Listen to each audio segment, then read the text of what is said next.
Final de Eurocopa é sempre bom e a gente vai falar de algumas das melhores que já tivemos na história, mas certamente uma das mais marcantes dos últimos tempos aí foi aquela de 2016, né? Foi justamente a final que colocou o Cristiano Ronaldo pra sempre na história de Portugal e por um motivo até bem diferente. Isso porque em 2016 a França sediava a Eurocopa, sendo também a grande favorita pra levar o torneio. Afinal, além de um elencaço pré-Mbappé, né, com caras ali como o Kanté, o Payet, o Griezmann e o Pogba, eles tinham feito uma boa campanha liderando o grupo e chegando até a final com ótimas vitórias como um 5-2 pra cima da Islândia e um 2-0 contra a Alemanha, atual campeã do mundo. Já Portugal a gente sabe muito bem como é que aquela campanha deles foi completamente assim de azarão, né? Eles estavam meio que num final de safra da seleção, com jogadores como o Quaresma e o Nani ainda, né? E óbvio também o Cristiano Ronaldo. E eles passaram a fase de grupos inteira sem vencer, exatamente, só se classificaram pro mata-mata por causa daquela regra dos melhores terceiros colocados. Só que isso meio que acabou dando certo, porque colocou Portugal no lado da chave que tinha menos seleções fortes, né? Ainda assim, o caminho até a final foi absolutamente tortuoso. Precisaram da prorrogação no finalzinho para vencer a Croácia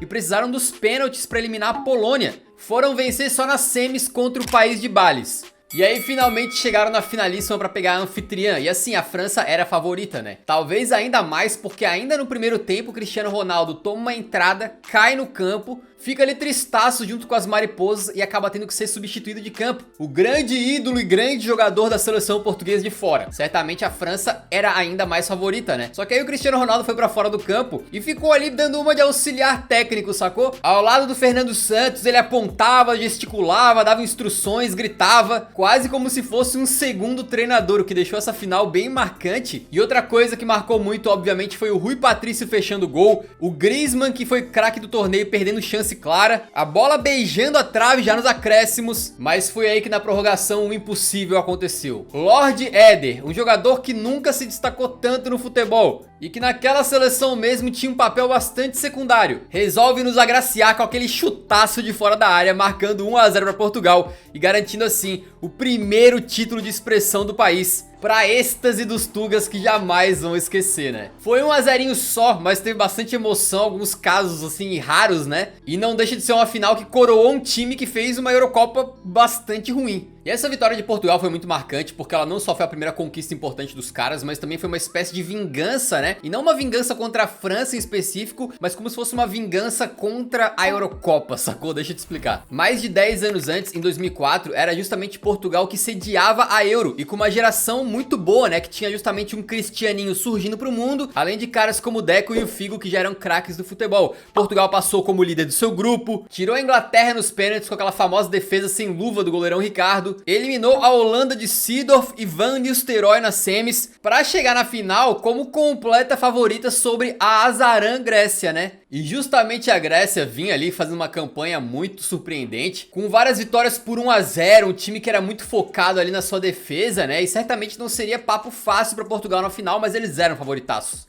E esse jogo pode não ter sido muito brilhante em termos de futebol, né? Mas é lendário por ter uma Grécia extremamente improvável, mas aguerrida demais, que não deixava passar nada e que fez um gol milagroso de cabeça com o Charisteas, sagrando o 1-0 e a conquista da Eurocopa por uma seleção que antes desse torneio era praticamente irrelevante no futebol mundial. Essa conquista não só foi a maior zebra da história das Eurocopas, como a gente pode até debater se não foi a maior zebra da história do futebol de seleções. Então essa final, obviamente, aí é lendária, né? Inclusive, a gente fez um vídeo especial só sobre essa conquista da Grécia. É o Times Imortais, a Grécia de 2004, uma produção muito caprichada do Eurofoot que conta com detalhes dessa jornada dos gregos aí, beleza? Vale a pena lá assistir. Mas vamos sair do 1-0 e falar de uma das finais que mais encheram nossos olhos, quando uma seleção resolveu colocar 6 dos melhores meias da geração ao mesmo tempo em campo e deu muito certo. Era 2012 e a Espanha pegava a Itália na final da Eurocopa, com um confronto prometendo um certo equilíbrio, afinal as duas já tinham se enfrentado na fase de grupos numa partida que terminou em 1-1.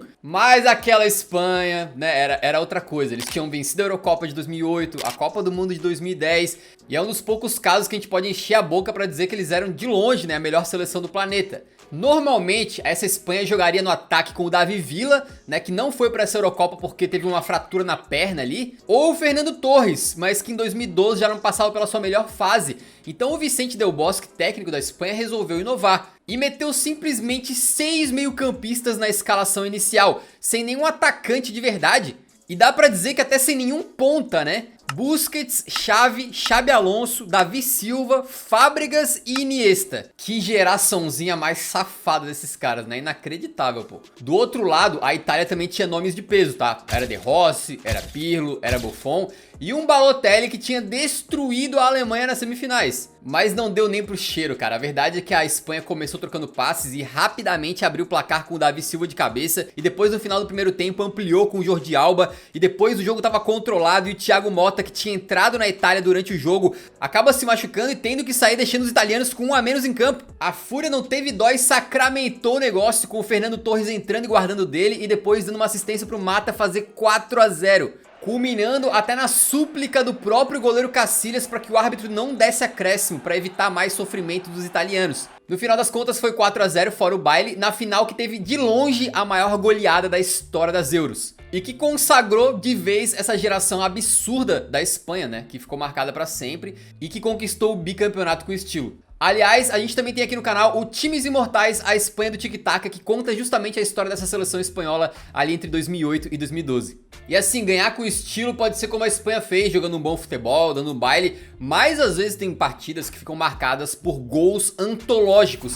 E foi exatamente o que aconteceu na final de 1988. Disputada na Alemanha Ocidental, aquela Eurocopa teve justamente a Holanda como grande protagonista. Começa que nas semis eles enfrentaram a anfitriã Alemanha por um confronto pra lá de especial, foi um 2-1 de virada, que representou uma vitória histórica para os holandeses e uma espécie de revanche pela final da Copa de 74, numa partida que ficou marcada pelo zagueirão Koeman, fingindo que estava limpando o seu rabicó com uma camisa da Alemanha, exatamente. Mas estamos aqui para falar de finais, e a Holanda chegou para enfrentar a União Soviética. Poderia ser uma final muito tensa, mas o Ruud Gullit abriu o placar no primeiro tempo, e no segundo um gol antológico. O Van Basten recebeu a bola lá na direita da grande área, quase fora mesmo, e ao invés de tentar dominar ou dar um passo para trás, resolve de primeira acertar esse magnânimo voleio totalmente sem ângulo, marcando um dos maiores golaços da história das Eurocopas e, por que não, espero não exagerar demais, mas da história do futebol de seleções. E essa final também teve mais um elemento muito bom, que foi um pênalti para os soviéticos, mas os caras pararam no goleirão Van Breukelen. No final das contas, a Holanda venceu por 2-0 e conquistou ali o seu único grande título de expressão na história. Mesmo sendo uma seleção tão influente aí para a história do futebol moderno, né? Ele só tem essa Eurocopa de 88. Mas consagraram aquela geração, o legado do técnico lendário Rinus Michels e, claro,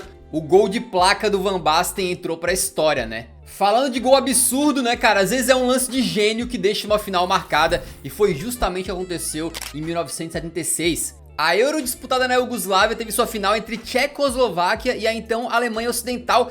E já começou eletrizante, né, com os alemães tentando sair naquele estilo Fernando Diniz na defesa. Sim, lá em 76, né? E deu errado, resultando num gol do Sverlik logo no comecinho da partida. E como se isso não bastasse, os tchecos ainda ampliaram com um gol do meio-campista Dobias de fora da área. Logo em seguida a Alemanha descontou com esse belo voleio do Dieter Miller. E como vocês estão vendo, aquela história de final chata em que os times estão se estudando e se respeitando, muito não teve nada disso. A pressão alemã continuou frenética com chances como esse bate-rebate indo na trave, o goleirão Victor fazendo boas defesas e no finalzinho o Beckenbauer avançando como ele gostava de fazer e sendo derrubado na área para um pênalti claríssimo que não foi marcado. Pois é, nos tempos pré-VAR, até uma tesoura violenta dessa aí às vezes passava. Mas acabou que a pressão da Alemanha deu certo, né? Porque depois de um escanteio, o ponta Rosenbach empata e força o jogo pra prorrogação. Na prorroga teve chances pros dois lados, mas nada de gols. E é aí então que uma final de Eurocopa vai pros pênaltis pela primeira vez na história. E ainda bem que foi, porque foi justamente nessas cobranças aí que aconteceu algo inacreditável. Tava todo mundo batendo direitinho, acertando o gol até a quarta cobrança alemã, quando o Uli Hoeneß isolou completamente. Com a chance de guardar e ser campeã, a Tchecoslováquia tinha quem pra bater? Antonin Panenka. Este camarada resolveu então chocar o mundo, né? Pensa que disputas por pênaltis assim era algo meio novo ainda, tá? E mesmo assim o Panenka não quis saber, ele correu como se fosse dar um chutaço. Mas bateu embaixo da bola, de cavadinha, enganando completamente o goleiro e marcando um golaço de pênalti para os tchecos serem campeões da Euro pela primeira e única vez em sua história, no que é considerado ali a origem do gol de cavadinha, que na gringa, vocês sabem, é chamado de gol à la Panenka. justamente pela ousadia do seu criador, né, o Antonin, que resolveu fazer isso justamente numa final de Eurocopa. Mais uma final lendária, né? Assim como é lendário o seu apoio ao nosso canal. Muito obrigado por assistir o Eurofut. Deixa um like no vídeo que isso ajuda muito a divulgar o nosso trabalho pra mais gente e permite que a gente continue fazendo esses vídeos pra vocês, beleza? Valeu!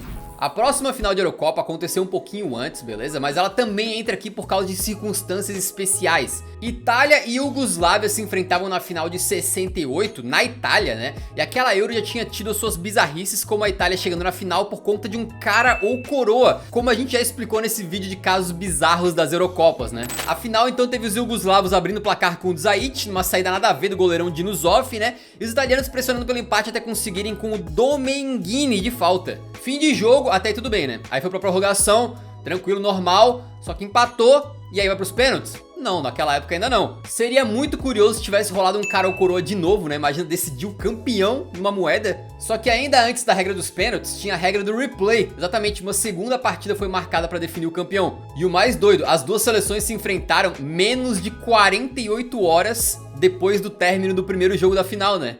E dessa vez deu Itália vencendo por 2 a 0 com gols de Riva e do Anastasi, naquele que foi o primeiro título de Eurocopa dos italianos e também a primeira e única final de Euro na história a ser disputada com um replay.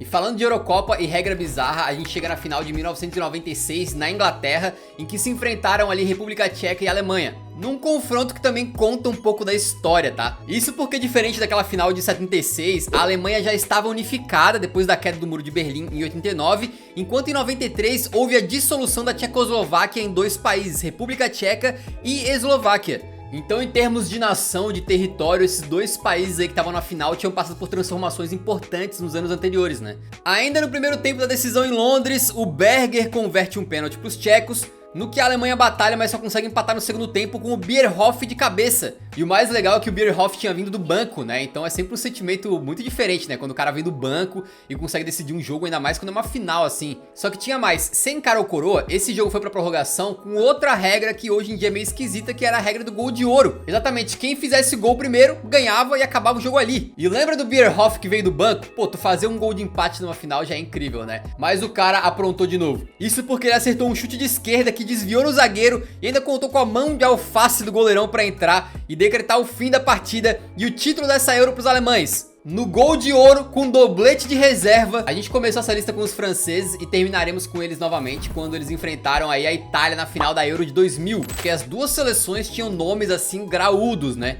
Na França, o capitão Didier Deschamps tinha ao seu lado Lilian Thuram, Vieira, Zidane e Henry, enquanto a Itália tinha uma defesa só com Cannavaro, Nesta e Maldini, além de um inspirado Totti lá na frente, né? E por falar em Totti, foi ele que começou a brincadeira, né? Descolando esse passe maravilhoso de calcanhar para deixar a defesa francesa em parafuso e o Pessotto colocou no pé do Del Vecchio que abriu o placar. Se já tava difícil para os franceses com 0 a 0, imagina com 1 a 0 para a Itália, sendo que a defesa dos caras era forte, né? Muito complicado, ainda mais que os italianos vieram pra cima e o Del Piero perdeu essa chance, por exemplo, que ele não costumava perder, né? Realmente não era o dia da França, e quando a França chegava, o goleirão todo da Itália pegava ainda, né? Pois é, Henry e Zidane ali pouco inspirados e tal, mas às vezes acontece de quando os craques estão um pouquinho mais abaixo, aparecem jogadores secundários. E foi aí que a França fez duas substituições, assim como quem não quer nada, né? Botou o Wiltord e o Trezeguet. E aí já nos acréscimos do segundo tempo, o goleiro lendário Barthez manda um chutão pra frente. O Trezeguet ganha de cabeça e ela sobra pro Wiltord dominar meio que de peito, meio que de ombro e meter de canhota, pro goleirão todo que tanto tinha agarrado nessa final deixar passar, e assim o gol de empate estava sacramentado